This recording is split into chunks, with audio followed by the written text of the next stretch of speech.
146 years ago today, Union soldiers read the Emancipation Proclamation for the first time here in Florida.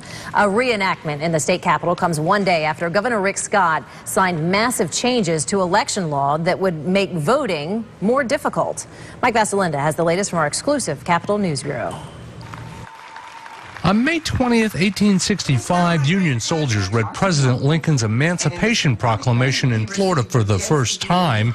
The event is reenacted each year in Tallahassee.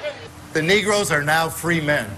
But many African Americans believe that a 158-page elections bill signed into law Thursday will do them more harm than good. I think that the Justice Department is going to weigh in on this. Basically, what you're doing is you're taking away citizen rights to actually vote. Despite claims to the contrary, the legislation allows county supervisors to cut early voting in half to as few as 8 6-hour days.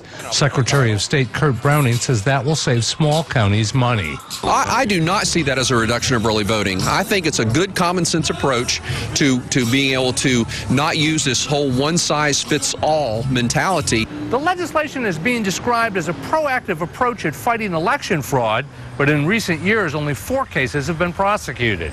Still, another provision would give lawmakers a second chance if they write misleading ballot information for constitutional amendments. Elections law expert Ron Meyer successfully argued against several amendments last fall. And what this legislation tries to do is take away from the court the right to make sure that the people understand what they're voting for.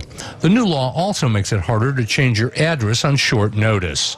In Tallahassee, Mike Vasalinda, WPTV News Channel 5. Now, under the legislation, voters who change their address on Election Day will have to vote a provisional ballot. In past elections, only about half of all provisional ballots have been considered valid and counted.